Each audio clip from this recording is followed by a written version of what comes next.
Assalamualaikum warahmatullahi wabarakatuh. Halo para pembelajar kehidupan. Hari ini saya akan mengunjungi klinik Dr. Omar Zain, spesialis penyakit dalam, konsultan penyakit tropis dan infeksi. Beliau bersedia untuk bergabung bersama kita dalam membagikan beberapa pengetahuannya, beberapa kisah-kisah inspirasi terkait kasus-kasus yang pernah ditanganinya dan juga penelitiannya. Jadi, namun untuk itu saya dibantu oleh Dr. Sinta Veronica. Beliau adalah host dokter kita di TVRI, dan simaklah apa yang menjadi pembahasan.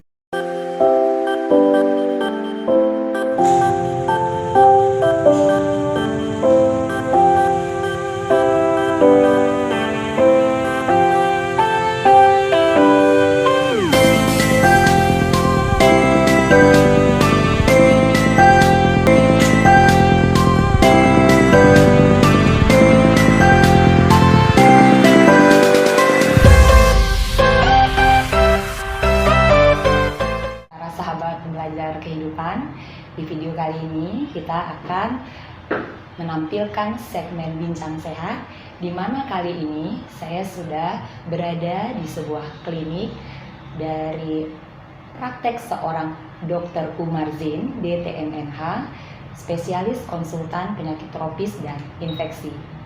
Nah, apa kabarnya nih Pak? Ya, baik. Selamat pagi. Oh, pagi Pak. Terima kasih nih Pak telah memberikan izin kami untuk hadir di klinik Bapak ini ya Pak ya. Tepatnya klinik penyakit tropis dan infeksi ya Pak ya. Klinik penyakit tropis dan infeksi. Baik, para pembelajar kehidupan. Nah, segmen kali ini sangat menarik karena beliau sebagai seorang dokter juga banyak segudang pengalaman yang sudah beliau lakukan di luar dari bidang pengobatan. Ya, seperti menghasilkan beberapa buku dan beberapa penelitian yang luar biasa. Nah, kita bahas dulu satu-satu ini Pak ya. Nah, yang saya ketahui juga, Bapak itu sering menjadi narasumber di tiap-tiap event seminar kedokteran. Itu Bapak juga sering menampilkan tentang penyakit HIV/AIDS gitu. Nah, kenapa Bapak concernnya ke arah HIV/AIDS gitu? Ya, concernnya terhadap HIV/AIDS ya memang sebagai seorang dokter kita memang harus seluruh penyakit kita harus ikuti perkembangannya. Tetapi karena kebetulan saya memang di bidang penyakit dalam, khususnya penyakit tropis dan infeksi, dan infeksi HIV termasuk di dalam infeksi. Maka itu memang termasuk bidang saya. Dan kebetulan lagi pertama sekali pasien ada di Sumatera Utara ini saya yang menerima pada tahun 1993. Ketika itu saya masih PPDS penyakit dalam. Saya yang menerima rujukan dari Singapura, seorang anak buah kapal dengan toksoplasmosis otak dengan surat pengantar AIDS dengan cerebral toksoplasmosis. Ketika saya kirim pasien itu ke ruangan, semua orang kesehatan, orang rumah sakit itu menolak. Bahkan direktur rumah sakit pun menolak itu. Dan saya malah dipanggil, kenapa ini dikirim ke ruangan. Nah, itu menjadi tantangan. Kenapa dokter takut dengan HIV? Mereka takut menular, sedangkan mereka tidak tahu bagaimana cara penularannya. Bahkan sampai sekarang, kalau kita lihat dari tahun 1993 sampai sekarang, sudah sekian puluh tahun, masih banyak juga rumah sakit yang menolak untuk merawat ini. Masih banyak dokter yang enggan untuk merawat ini. Ketakutan, ya, ketakutan. Nah, sebenarnya apa yang di sini bisa Bapak berikan saran, masukan terhadap penanganan dari pasien HIV ini? Pencegahannya, terutama mungkin kita lihat dari segi dari orang-orang medisnya sendiri. Kira-kira apa yang perlu mereka lakukan sehingga mereka sebenarnya aman jika mereka berada di posisi yang sesuai? Setiap petugas medis, baik dia dokter, perawat, bidan, analis, dan sebagainya, untuk suatu penyakit kita harus tahu pertama penyebabnya apa. Kemudian kalau dia penyakit infeksi, cara penularannya bagaimana, sumber penularannya apa, kemudian rutenya. Ya, misalnya ada penyakit yang tertular melalui gigitan nyamuk, ada penyakit yang tertular melalui hubungan seksual, ada yang melalui saluran napas, ada melalui transfusi, ada melalui hewan-hewan lain, misalnya gigitan anjing, kera, dan sebagainya. Jadi kalau kita tahu cara penularannya, kemudian kelompok-kelompok risiko, siapa saja yang tertular, kemudian bagaimana perjalanan penyakitnya, Nah, tentu kita sudah tahu. Misalnya kalau penyakit influenza, influenza itu menular bahkan dengan bicara begini mungkin bisa menular.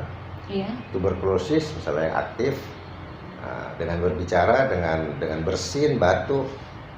Jadi kita tahu bagaimana cara penularannya sehingga kita bisa mencegah, misalnya dengan menggunakan masker dan sebagainya.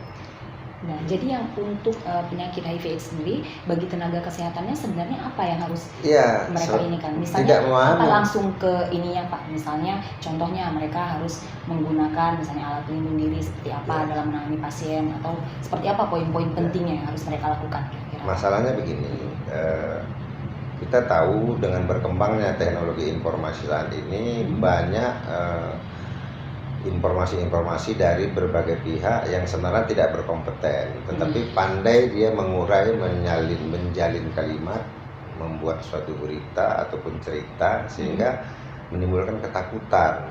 Sehingga untuk penyakit infeksi HIV itu yang jelas penularannya melalui darah. Melalui darah, bukan melalui udara, bukan melalui bersentuhan. Melalui darah pun harus darah itu langsung masuk ke dalam tubuh orang yang sehat, baik itu melalui mukosa atau melalui suntik atau melalui transfusi. Nah, kemudian melalui cairannya sperma atau cairan vagina. Cairan sperma dan vagina tidak akan bisa berpindah kalau tidak ada hubungan seksual. Nah, kalaupun ada hubungan seksual tetapi memakai pengaman, boleh kita katakan masih aman. Kalau yang penggunaan toilet umum itu gimana Pak? Karena kita kan takut juga bekas HIV, terus kita gunakan cairan. Nah itu gimana sebenarnya? Itulah yang saya katakan, yang menyatakan itu adalah orang yang tidak paham. Tapi karena dia pandai menjalin cerita, sehingga orang percaya. Sedang saya katakan tadi melalui darah, itu pun kalau langsung, misalnya jarum suntik yang terkontaminasi, transfusi, darahnya mengandung HIV misalnya, atau melalui alat suntik aksiden, kecelakaan, seorang petugas kesehatan baru menyuntik pasien yang HIV positif, kemudian ketika mau menutup jarum tertusuk jarinya. Nah, itu caranya. Jadi kalau dengan berbicara, dengan makan bersama, mandi bersama di kolam renang ataupun tadi toilet, bahkan toilet tidak ada logikanya sama sekali untuk penularan. Baik. Ya, seperti itu ya Pak ya. Jadi tetap saja sebenarnya para petugas kesehatannya harusnya memahami terlebih dahulu sumber dari penyebabnya itu apa, sehingga itulah yang dilakukan pencegahannya, diantisipasi dari ininya. Baik. Nah, kemudian juga kira-kira Pak, untuk yang dari tahun berapa tuh 93 dulu Bapak mulai menangani pasien sampai HIV yang sekarang di tahun sampai sekarang 2019, kira-kira hal apa dari penyakit HIV ini yang terus berkembang yang bisa kita sampaikan kepada para pembelajar kehidupan? Ya baik, kalau perkembangan dari segi kedokterannya cukup baik, cukup pesat perkembangannya dari segi diagnostik, dari segi perawatan, pengobatan, bahkan obat-obatan itu sangat berkembang. Tetapi yang menjadi penghambat dari pengobatan itu adalah penerimaan masyarakat terhadap penyakit ini. Jadi ada stigma dan diskriminasi. Stigma itu adalah setiap pasien yang mengidap infeksi HIV dianggap dia tidak bermoral. Dianggap ini karena hubungan seks yang menyimpang ataupun karena hubungan seks yang di luar nikah atau berganti pasangan. Nah, kemudian diskriminasi. Ketika diketahui seseorang mengidap infeksi HIV, maka dia akan dikucilkan oleh lingkungannya, oleh keluarganya, bahkan oleh orang tuanya, oleh temannya, oleh teman-teman sekantor, bahkan oleh masyarakat sekelilingnya. Dan ini masih terjadi sampai sekarang, walaupun sudah sekian puluh tahun program-program penanggulangan advokasi yang dilakukan oleh berbagai pihak sudah berlangsung di Indonesia. Baik, jadi yang sekarang kita ketahui nih Pak, perkembangan dari penyakit HIV ini tersendiri yang penyebabnya terbesar itu karena apa? Sekarang ini penyebab yang paling tinggi itu adalah hubungan seksual. Hubungan seksual. Baik itu heteroseksual maupun homoseksual. Baik. Sebelumnya yang banyak itu adalah melalui jarum suntik yang digunakan bersama seperti pada pengguna narkotik suntik. Tapi kasus itu sekarang sudah mulai menurun, jadi bahkan sudah hampir hilang. Nah, bergeser kepada hubungan seksual. Dan jumlah kasus kalau sekarang ini malah bayi dan anak yang meningkat. Wow. Jadi bayi dan anak dari mana? Dia kan nggak pernah melakukan hubungan seksual gitu. Pasti dari ibunya. Ya, pasti dari ibunya. Gitu. Nah, ibunya dari mana? Nah, ibunya dari mana? Nah, jadi data terakhir bahwasanya jumlah kasus infeksi HIV pada ibu rumah tangga itu jauh lebih tinggi, bahkan lebih dari 5 kali lipat daripada kasus pada pekerja seks komersil. Ibu rumah tangga 5 Rumah kali tangga. lipat. Jauh lebih tinggi lebih dari 5 kali lipat daripada pekerja seks komersil. Ini menarik ini Pak. Ini kenapa bisa seperti itu kira-kira? Ya, logikanya begini. Seorang pekerja seks komersil kan dia mencari uang, ya kita katakan mencari uang ataupun pekerjaannya dengan pelanggan. Walaupun ada juga kerja seks non komersil, ada juga yang amatir. Satu pekerja atau PSK yang positif HIV, dia bisa menularkan ke lebih dari 10 pelanggannya. Tergantung satu hari dia menerima pelanggan berapa. Kalau dia satu hari menerima pelanggan 10 dan tidak menggunakan kondom untuk pengaman, maka kemungkinan dia menularkan ke 10 laki-laki. Nah, kalau laki-laki yang 10 ini juga punya pasangan tetap atau istri, maka dia akan menularkan ke istrinya. Nah, begitu. Jadi kalau satu hari 10, kalau dia sudah beroperasi selama sebulan saja, berarti sudah 30 kali 10 berarti 300. Maka satu PSK menularkan kepada 300 ibu rumah tangga. Kalau pelanggannya tadi itu punya istri.